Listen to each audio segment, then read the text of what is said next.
everyone again. Welcome back to this important topic and the exciting discussion about countering cybercrime during the COVID-19 pandemic.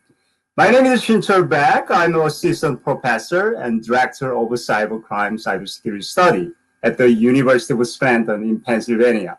I'll be your moderator for this session.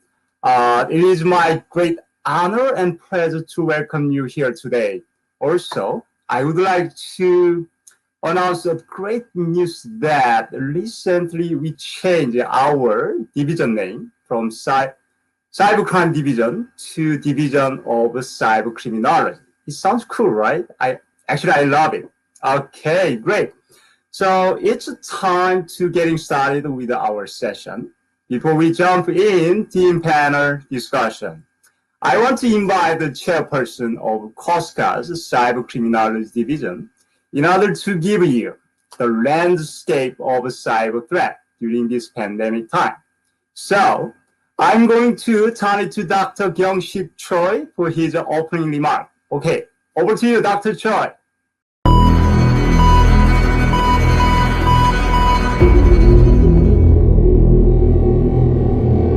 Welcome to Division of Cybercriminology panel. My name is Kyung-Sik Choi. I'm the chair of Cybercriminology Division at KOSCA. On behalf of the Division of Cybercriminology, I'm pleased to welcome this cybercrime panel to make an opening. 8 new internet users join every second. We see over 250,000 new malwares and over 30,000 new infected websites every day. Your organization will fall victim to ransomware every 14 seconds. Even during the COVID-19 pandemic, cybercriminals are leveraging fear and panic to take advantage of many vulnerable victims for bogus cures, coronavirus phishing, federal stimulus check scam, as well as fake charity toward coronavirus causes. In addition, remote workforce makes cybersecurity much more vulnerable. This issue may link to exponential increase in the number of ransomware attacks during the pandemic. Last month, women seeking emergency treatment for life-threatening died due to ransomware attack in university hospital in Germany. Furthermore, cyber cryptocurrencies facilitate criminal financial transaction. Both the physical and mental impacts of the COVID-19 outbreak have contributed to increased use of online gambling services as well. Plus, on social media sites, the scale of anti-Asian hate and harassment is even more apparent. During the pandemic situation, these cybercrime ultimately result in poor financial, physical, and mental health outcomes for the general public. Our division panelists will discuss ransomware, online gambling, and online hate crime and their preventive measures. Thank you. Thank you so much, Dr. Choi. That was a beautiful roadmap for everything we look to discuss today. All right, so we have a really amazing panels to discuss this important topic. And just to give you a lay of how we are going to approach this. So we are going to talk for about 40 or 45 minutes, and then we will spend the last 15 minutes going through asking and answering to discussions questions as well. Now, I'm going to give you the bias and study topics of our panel. First, we have Shin-Young Choi, who is a doctoral candidate at the University of Nevada at Las Vegas. He is presenting his research online sport betting in the United States. Next, we have Dr. Hannare Lee. She is assistant professor at the Bridgewater State University. She's going to present her research into relationship between Bitcoin, ransomware, and the terrorist activity. Lastly, we have Dr. Claire Sun Lee, who is assistant professor at the University of Massachusetts Law, and she's presenting her research tracking cyber hate in the Twitter during the COVID-19 era. So we will do all 3 panel presentations together without break, and then we will have the discussion. So, okay, so I'm going to turn it over Shin-Young Choi. Over to you, Shin-Young.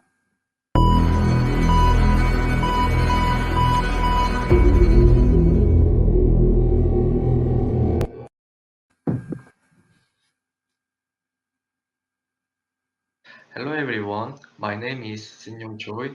I'm a doctoral student at UNLV, and today I'm going to present about my research proposal, which is about illegal online sports betting.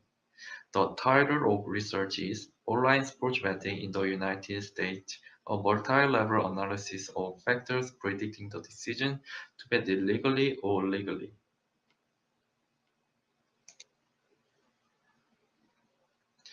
In March 2020, the coronavirus swept through the US, which forces self-quarantine and business closures across the country.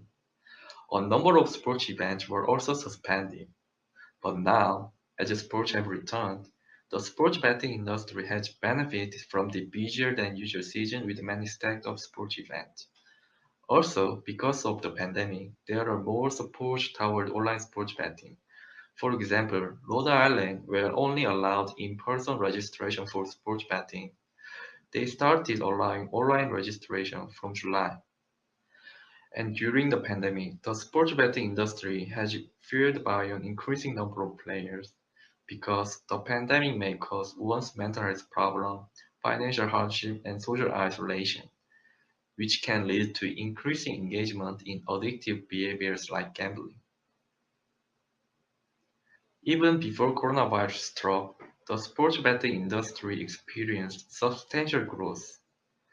Sports betting used to be restricted for a long time. However, in 2018, the former federal ban, PASPA, was overturned, which paved the way for the legalization of sports betting across the country. As of August this year, more than 19 states legalized sports betting, which is a substantial increase from four legal states in 2017. Although legal sports betting industry has grown substantially, it still cannot beat the illegal market. It was reported that every year Americans place $150 billion worth of bets on illegal sports betting market. And most illegal sports bets in the US are played through online illegal sports betting sites.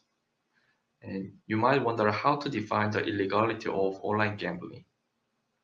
Regarding illegal operation, UIGA, which is the federal restriction of online gambling, it blocks all financial transactions to online gambling sites. And legal gambling sites should be licensed by state authority and locate all operation resources within the jurisdiction. And unregulated sites are generally divided into offshore sites and other illegal sites. Offshore sites are licensed and legal in the area where they are based in, but they also accept bets from players in other areas where they do not have a license. And regarding other illegal sites, they are unlicensed and sketchy. And recently, gambling sites using cryptocurrency are increasing. Legal online gambling players should be physically located within the jurisdiction and should not be affected by the gambling limitation set by the Gambling License Authority, and the other online gambling activities are considered as illegal. There are concerns and risks about illegal online gambling. It can compromise the legal market, which can harm tax revenue and local economy. Illegal sites may lack the responsible gambling measures, so that illegal users are more likely to experience problem gambling than legal users. Also, illegal sites may lack safeguards against consumer protection, so that illegal users are more likely to experience negative consequences of online gambling, such as victimization. Understanding US players' motive in using illegal sports betting sites is important to discourage use of illegal sites and to encourage use of legal sites. But there are little studies examining this. So the research questions are: first, what are the main factors that encourage online sports bettors to use illegal versus legal online sports betting websites? Second, are there demographic and behavioral differences between US bettors that use illegal as opposed to legal sites? Third, do our findings vary by US jurisdiction? There are few studies examining the main reasons for online gamblers preferring one gambling site over another. Wood and Williams reported that reputation was the most important factor, followed by customer experience, bonuses, and payout rate. Another study reported that bonus was the most important factor, followed by game variety, deposit method, reputation, and payout speed. Australian studies examined offshore gamblers and legal online gamblers. Gainsbury and others reported that offshore users are more care about reputation, price, betting option, and ease of play, while domestic gamblers were more likely to choose sites because of their legality, the availability of harm minimization instruments, and whether they had a corresponding account with the company in a land-based setting. Another Hearst study reported that offshore gamblers were more likely than their domestic gamblers to be affected by payout rate, game experience, and the advertising of a site as a domestic one. This study is a cross-sectional online survey design that will be distributed in multiple sports betting forums to target online sports bettors. Regarding measures, dependent variable is the use of illegal sites or legal sites only. Independent variables are reasons for choosing sites, and factors that can affect one choosing site, including residence, frequency of online sports betting, and knowledge about the licensing. And we will use demographic information for control variables. We will use multi-level regression model as we are collecting data from individuals nested in the state.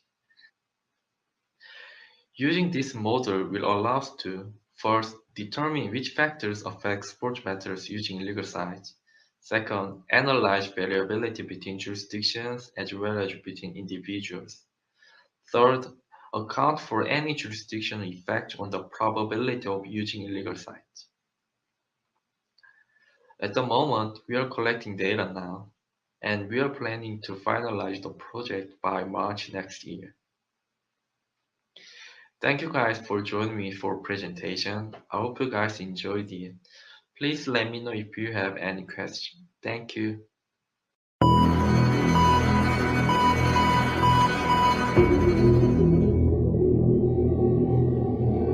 Hello, my name is Hannah Lee. I'm an assistant professor and a chair of Cybercriminology and Cybersecurity Graduate Certificate Program at the Bridgewater State University. Prior to start my presentation, I would like to thank everyone to attend today's presentation. I'm glad I can share my work with you all and also excited to hear questions and comments regarding the work. This research is a part of an ongoing research project with the Center for Cybercrime Investigation and Cybersecurity, which has been just accepted in Victims and Offenders Special Issue. Since the main topic of the study, ransomware and the use of Bitcoin, intersect with the current global pandemic, I've decided to discuss this paper with all of you today. That being said, let's start a journey of discussing interrelationship between Bitcoin, ransomware, and terrorist activities with me. In recent years, a new form of cyber extortion known as ransomware continues to leave the world feeling perplexed. Unlike most traditional forms of cybercrime, which thrive off operating undetected, ransomware is usually hard to detect operations. Your computers or system may already be infected with a ransomware variety, but it is in its dormancy until it receives the execution signal. Thus, simply, we were unaware of it. Ransomware is distinct with other types of cybercrime because it demands victims' attention and requires action. This often leaves the victims feeling extremely vulnerable and personally attacked. Imagine that you receive this message while doing your web surfing. If that happens to me, I know I will first scream and deny this happened to me, and since I know what to do, I will report the case right away. Still, if you receive this message, it is definitely hard to ignore, and it definitely grabs your attention, especially if your computer or system carry important files and data. If you do not have any prior knowledge regarding ransomware, you might be tempted to pay the ransom right away to restore your valuable data. And believe it or not, that was actually an official advice before, which is no longer the case. Anyway, the point is, ransomware is hard to ignore and demand us to react one way or another. In addition, the development of ransomware encryption software and Bitcoin have greatly facilitated the ransomware scheme. Bitcoin, which was introduced by the Satoshi Nakamoto in 2008, is a fast, open source, peer-to-peer cryptocurrency that relies on public-private key technology and a decentralized electronic clearing system. A decentralizing feature of Bitcoin guarantees no ties to any nation's currency or economy, enabling pseudonymous transactions with low or no fees.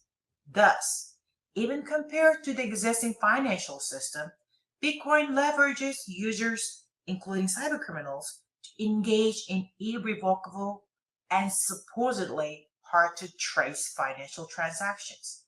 These characteristics of ransomware and Bitcoin then give us a what if moment. If a ransomware demands victims' reaction through paying ransom, which is predominantly paid via Bitcoin, that guarantees irrevocable and supposedly hard to trace financial transactions, would it be possible to fund terrorist activities? Some of you might be surprised for the fact that how come they come up with the terrorist activities all of a sudden? We will actually realize a connection between ransomware and terrorist activities through one of the famous ransomware cases, the WannaCry. Therefore, it wasn't natural for us to have such chain of thought.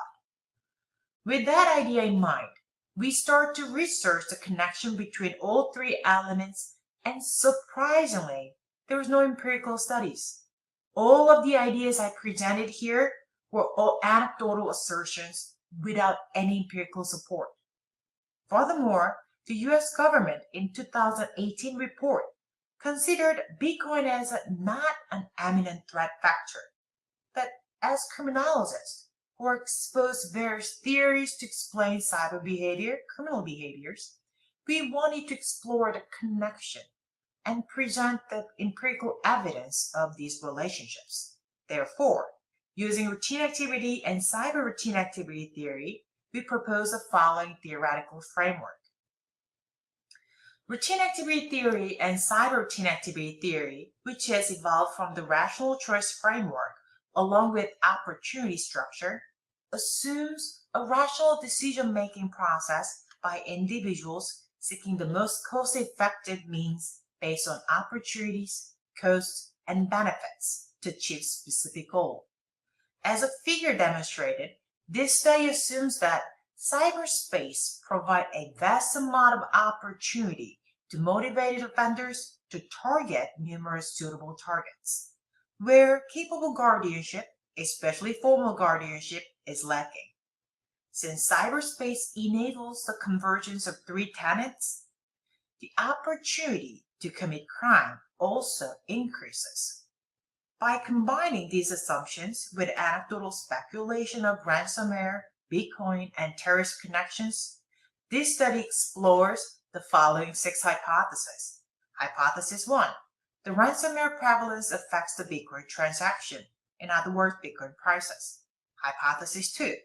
Bitcoin prices affects the prevalence of ransomware. Hypothesis 3. The ransomware prevalence affects the terrorist activities. Hypothesis 4. Bitcoin prices affect terrorist activities. Hypothesis 5. Terrorist activities affect the prevalence of ransomware. Last but not least, Hypothesis 6. Terrorist activities affect Bitcoin prices. To analyze these 6 dynamic properties of ransomware prevalence, Bitcoin prices, and terrorist activities, 3 different data sources were utilized. First, locating all varieties of occurrence of the exact dates and places of ransomware is impossible at the current stage. Therefore, instead of getting a direct measure of ransomware frequency, we utilize a proxy measure of prevalence by using search queries from a popular search engine, Google Trend. To measure the changes in Bitcoin prices, we collected the daily Bitcoin trading data from Yahoo Financial website from August 2010 to December 2017. Then, it was aggregated to a monthly format. Due to the skewness of the closing price of Bitcoin, we transformed the data using the natural log for the analysis. To capture the frequency of terrorism among several publicly available terrorism databases, we chose the Global Terrorism Database, since it includes both physical terrorist activities and various forms of cyber terrorism. To examine the recursive relationship of all three variables and the overall relationship of all three events during a 7-year time frame, we ran vector error correction model, which allows to model the recursive relationship pairs and a long-term dependency between variables. Through the examination, we found the support for hypothesis 1, the impact of ransomware prevalence on Bitcoin price, but failed to find support for hypothesis 2, the influence of Bitcoin price on ransomware prevalence. Also, the findings indicated support for hypothesis 3, the impact of ransomware prevalence on terrorist activities, but failed to find support for the hypothesis 5, the impact of terrorist activities on ransomware prevalence. Last but not least, the two recursive relationships between Bitcoin and terrorist activities were not supported, but we found a salient impact of the prevalence of ransomware and Bitcoin prices on overall terrorist activities, with a conversion speed of 43% from the previous month's error from terrorist activities within the current month. Since the current study is exploratory in nature, instead of specifying or weighing different types of terrorist activities, we utilize the frequency of the act. Therefore, the outcome could not explain how funds were generated from ransomware and how Bitcoins were used for terrorist activities. Rather, the findings suggested the presence of interrelationship. Overall findings of the current study confirmed several anecdotal speculations, such as a unidirectional tie from ransomware prevalence to terrorist activities and another tie from ransomware prevalence to Bitcoin price. In addition, a salient impact of the prevalence of ransomware and Bitcoin prices on overall terrorist activities also warrant the need for policies that can regulate ransomware and Bitcoin. Therefore, we assert that now is a time for being proactive. Since there has been a connection to terrorist activities and the current development of technologies, we propose several deterrent strategies, such as arms control policy and an effective incident response plan. The author B also suggests a semi-mandatory in-depth training and workshop of the best practices by cybersecurity professionals who are up to date on the new varieties of ransomware, and recommends strengthening the human firewall aspects of any organization or agencies. The outcome of these approaches will not be instant, but will gradually pay off the efforts and the money invested. And that sums up today's presentation. Thank you, and I look forward to hearing inquiries and comments from all of you. If you have further questions after the Q&A session, please feel free to contact me via my email. Once again, thank you for the great opportunity to share my study with you.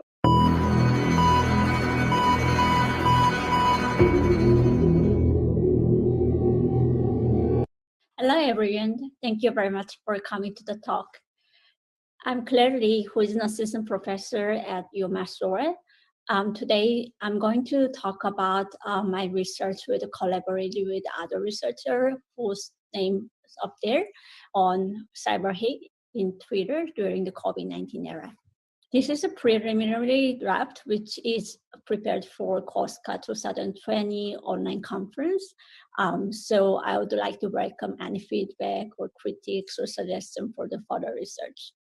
I'd like to also mention that this research is funded by UMR's COVID-19 seed grant. This is the agenda for today's talk. I will talk about background of the research and discuss some research questions and discuss data and methods. Also discuss some preliminary research and conclude the talk.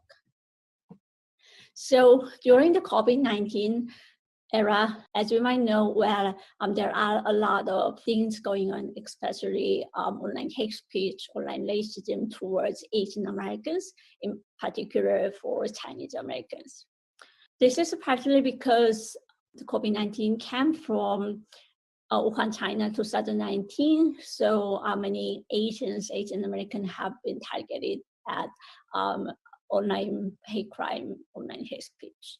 These are only subset of the available newspaper articles on these topics. Unfortunately, they are from different newspapers from April to July. I'd like to set a kind of common ground for definition of hate crime and hate incident and cyber hate. So I'm using the concept of cyber hate from Blaya's research, 2019. The researchers define hate speech as individuals or communities are targeted because of their specific identified characteristics, such as their appearances, religion, and or language. Unfortunately, in cyberspace, we also see a lot of resemblance of hate speech and hate crime. And I think it's going to be continued, unfortunately. The research question I have here is that, first, how did COVID-19 affect online hate speech for Chinese and Asian Americans? Second, what are the linguistic characteristics of users who post online hate speech? Are there any differences between before and after COVID-19 and their, Twitter users who post online hate speech? In order to prepare data, we have a couple of processes to work on. In order to get an initial data set, we gather Twitter's via Twitter API using different search terms, including COVID-19 and coronavirus and some other things. And once we have a data set, we coded the data with a list of hate profound keywords and define whether these particular tweet messages are hateful or not. In doing so, we use human-centered data set evaluation to get a more reliable level of data set. And we also do pre-processing the data by using tokenization and backup words and parsing.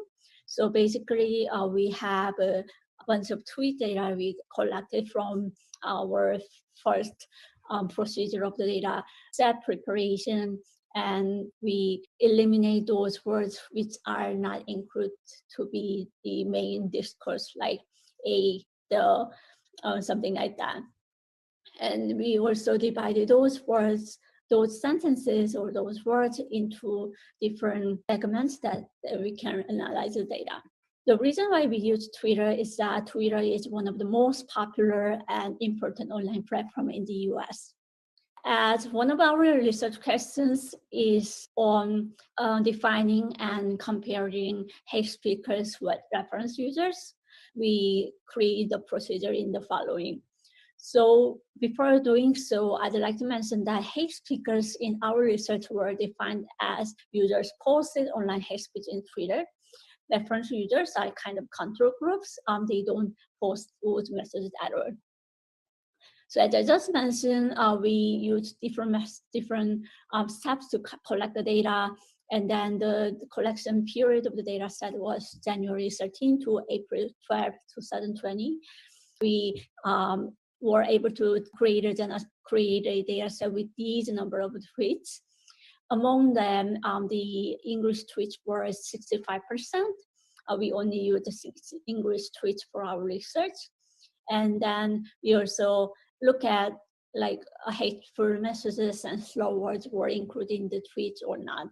That's the number are up here. And we find hate speakers in the COVID-19 data set and find reference users. So these are the results of our data set that we are going to use for the rest of this study. And I'd like to show you some preliminary results, especially on the question of pre-COVID and post-COVID hate speakers and reference users' Twitter activities. First thing that I found very intriguing was that the number of tweets between reference users and hate speakers were fundamentally different. As you can see, no hate, which is the reference users, they tweet fairly smaller or amount of tweets compared to hate speakers, which are orange here. So hate speakers tweet more, and then during this period in our data set covered, they tweet more and more. That's partly because those periods were includes US stay-home order, and there were like peak cases in different states in the US and also in Europe and other countries. And this is a mention of slur words in tweets. As you can see that the mention of scientific racial slur words were increased, especially from January to April, and also in particular increased from mid to late March to April for the reason that I mentioned in a previous slide. And I'd like to show you key words that were included in our data set in terms of the frequency of slur words. During the pre-COVID-19 and post-COVID-19, there were some words where exists in both time periods, like chunky, chicken, chinku, kuli, Chinaman, Chinazi, and other things. Some of the words are specifically linked to Chinese immigration history, like kuli and so on. But some of the things are kind of more racialized, ethnicized, racism, sort of like Chinazi and other things that were also mentioned during COVID-19. However, in line with our studies agenda, it is important to note that some of the words like kung flu, wu flu, kung flu were coined new words during the COVID-19 era. So that's also because some discourses, some people who targeted at Chinese people in China for blaming the burden of an origin of COVID-19, they use flu and some of the China virus and so on. So that was that kind of rhetoric was reflected in those words. Then how many users have become anti-Asian hate speakers? So among those 3,119 users who used slur words after COVID-19, 77% have used newly coined slur words in their tweets. Among those 3,119 users who didn't use slur words after COVID-19, only 19 have used slur words before COVID-19. So I'd like to just briefly compare different groups here. Due to the time constraint, I can't really talk more about it, but I'm happy to answer any questions. So the origin of people who came from different groups that I just showed you were slightly different. Then how active are the two hate groups were? So existing hate speech groups were like this. They use different kinds of words, and new hate speakers after COVID-19 onwards, they use also different kinds of words, including like kung flu and flu and yellow man. So this is a graph of how much the increase happened in terms of number of tweets after COVID-19. So for hate speakers, it was quite dramatic. And then they used more words, they used different kind of words like Trump and like funk music, some radio and other disco and blues, other things, whereas reference users were kind of like very happy about their life, love, visibility, game today, and looking forward and forward-looking. To conclude, we'd like to identify and detect online hate speech patterns of Twitter in our research. So we found that newly appearing slur words exist during COVID-19, and also found that hate users use more tweets than reference users before and during COVID-19. And words hate users use and words reference users use were quite different. Mappen analyzed text data from Twitter of COVID-19 related cyber hate perpetrators and how they engage in and facilitate online racism in this platform. We wouldn't really elaborate too much on these points, but like in the paper we are gonna write, we will talk more about those.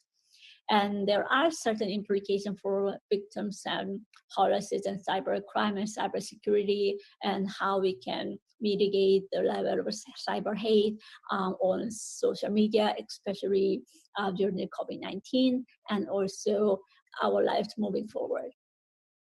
So in future stuffs, I'd like to work on more research in a rigorous way and interpret results and meanings more meaningfully, and also discuss further implication for managing cyber hate. Thank you so much for coming to the talk. If you have any questions or have any suggestions, please email me at this email address. Thank you so much for being here.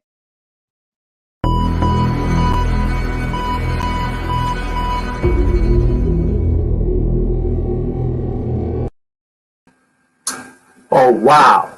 Shin-Young, Dr. Han-Nae Lee, Dr. Seung-Won Lee.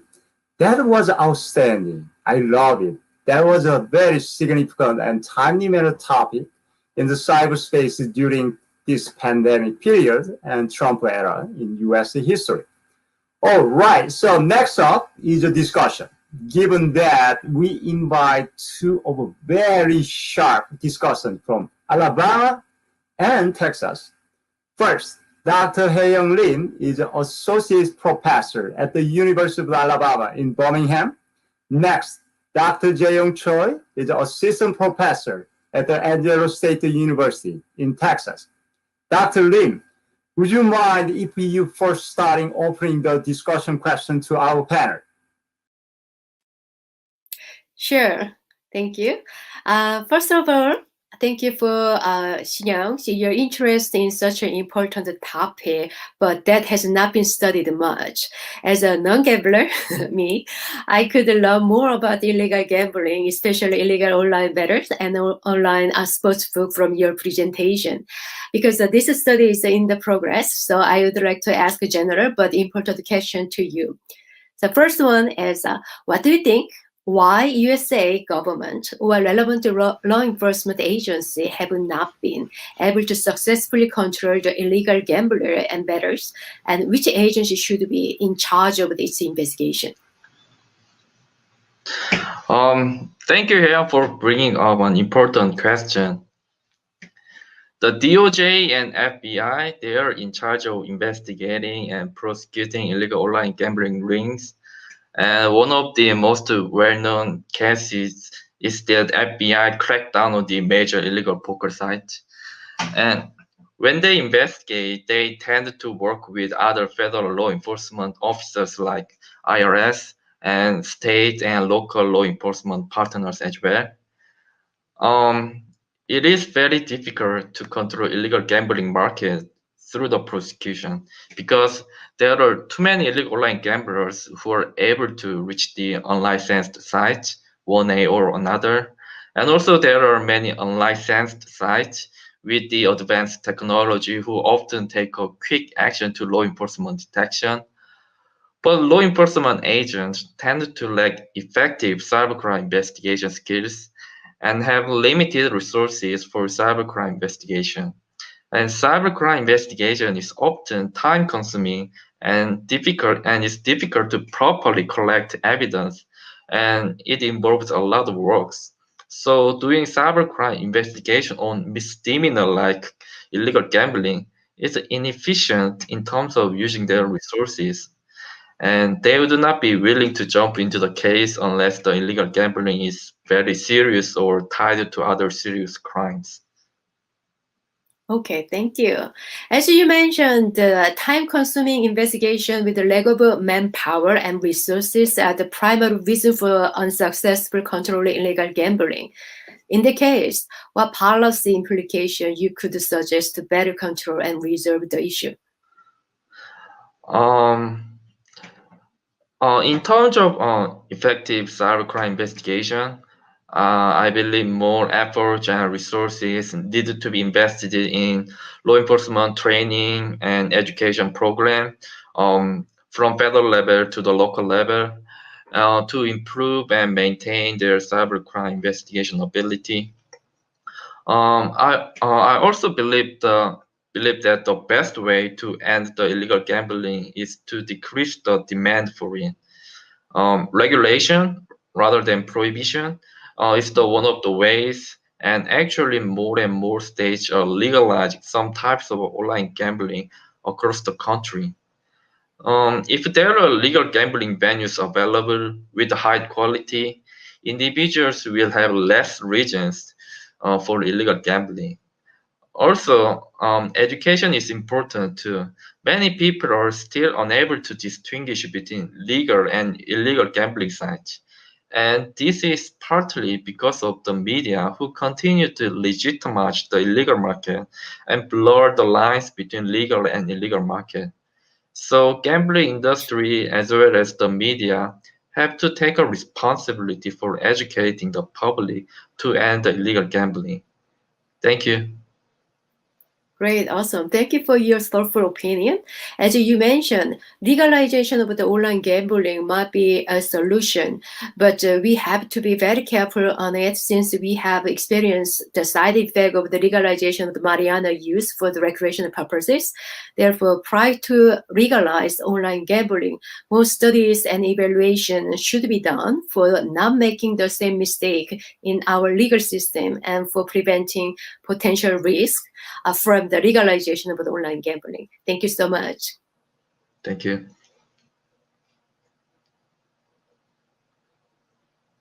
Seems like Shin-young, you have another question from audience.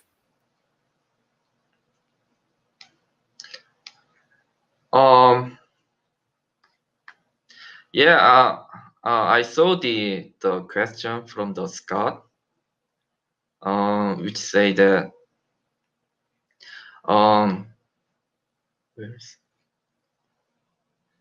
yeah. So reading his question, he said this is interesting. I also can't help but think about how the rise of stock market investment picked up during the pandemic with the lack of sports such as Robinhood. Thank you, Scott, for bringing up in such an interesting question, and I think that kind of makes sense. It's possible that sports better might migrate to the stock market investment. But I also believe that it might be because of the pandemic that not only caused the lack of sports events earlier this year, but also it also impacted the stock market. You know, during the pandemic, the U.S. economy has plunged, and stock market has been dropped and very unstable and fluctuating often. But which is a great chance for investors who want to hit the jackpot. Maybe it's another type of gambling. Also many of my friends also see this as an opportunity for get rich quick. So I believe this pandemic circumstance might be another reason for increased investment in stock market. Thank you.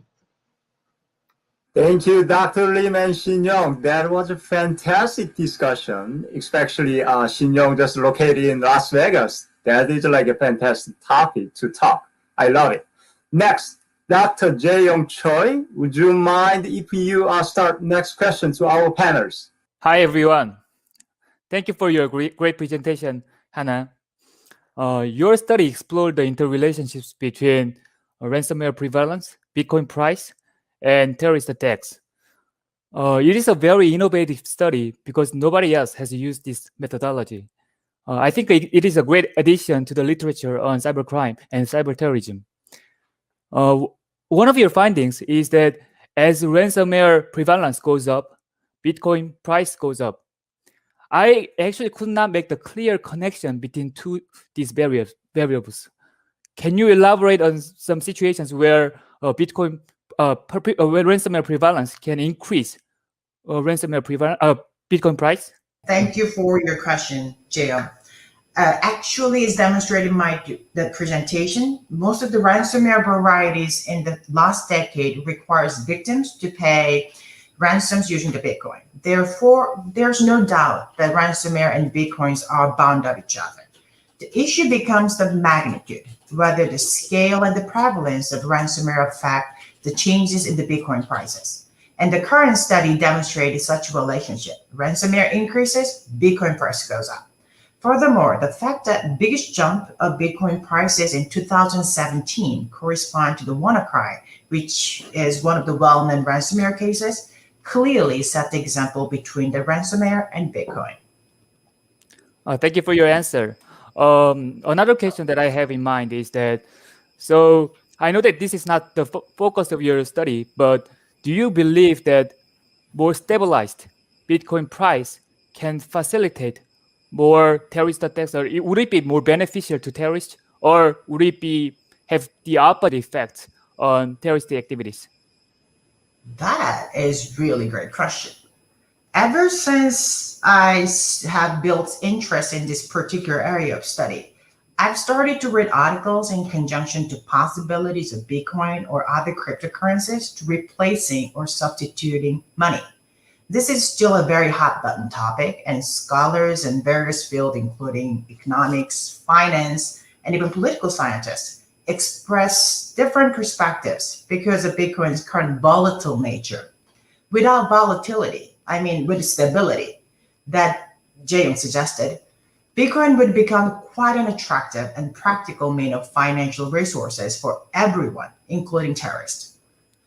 Imagine you're traveling to different countries, and with a stable Bitcoin, you do not have to exchange your nation's currency with the countries you're visiting.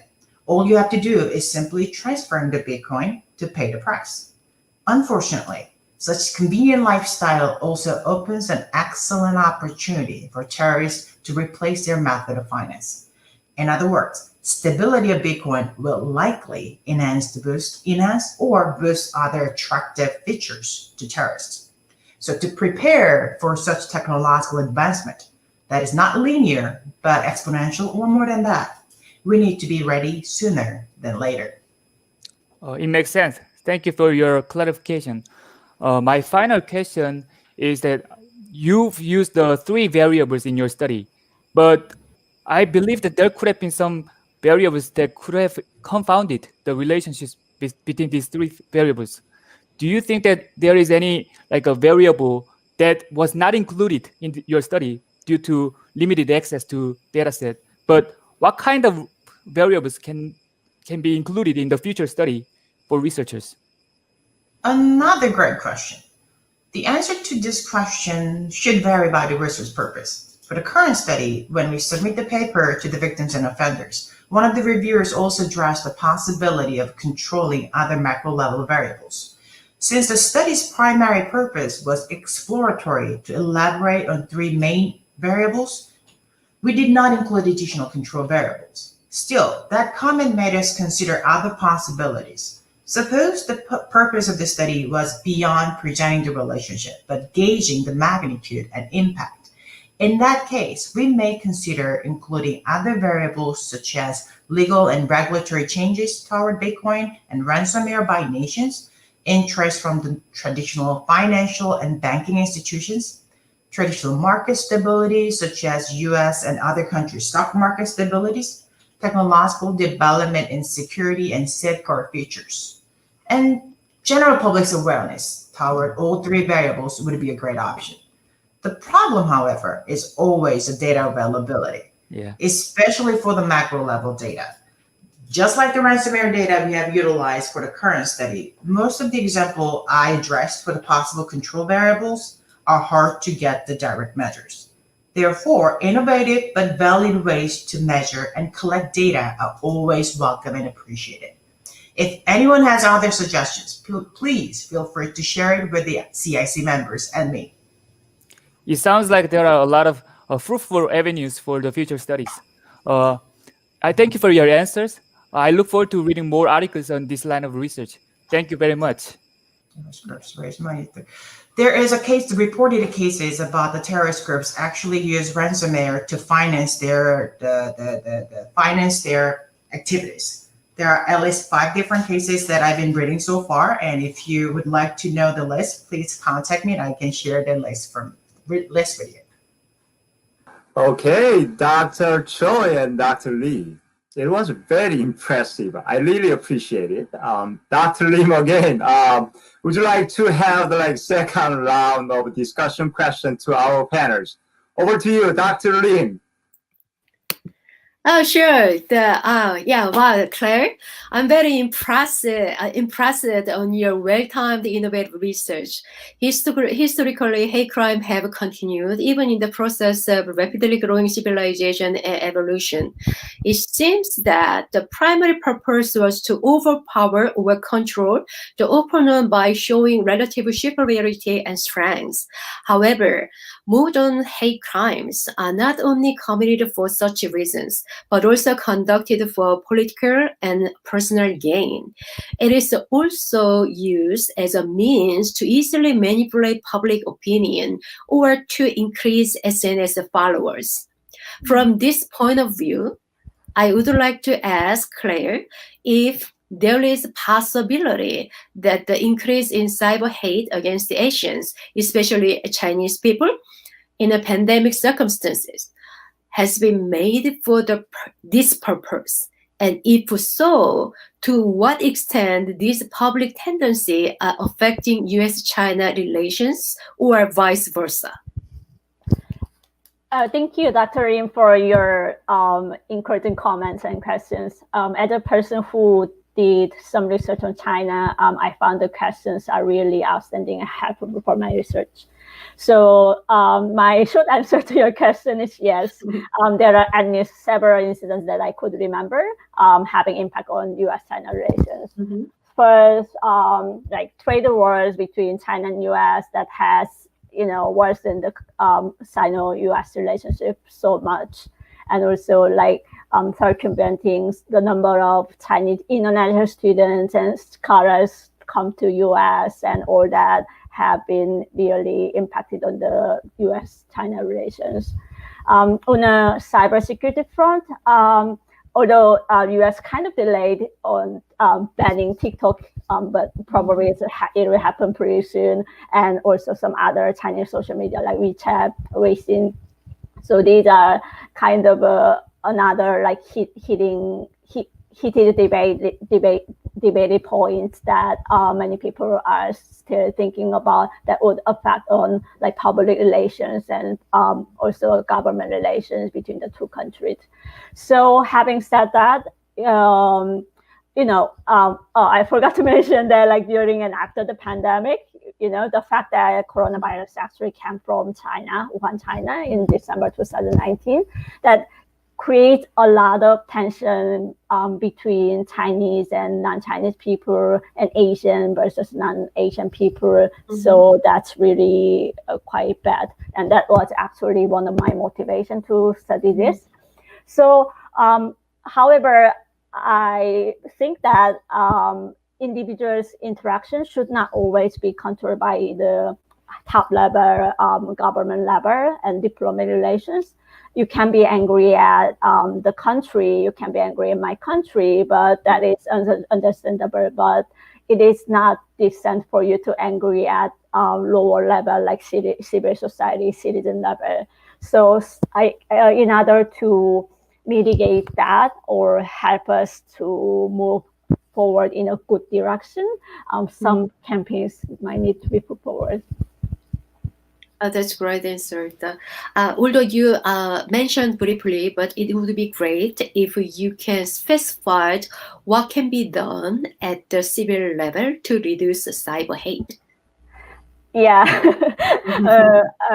I would say yes, but not a very happily yes, because I don't think I can give you a logic picture of policing cyber hate. You, as a policing scholar, you know much better than me on this, perhaps. But cyber hate is growing and inevitable in cyberspace, right? So in the U.S., due to the First Amendment and some other legal statutes, it is quite impossible to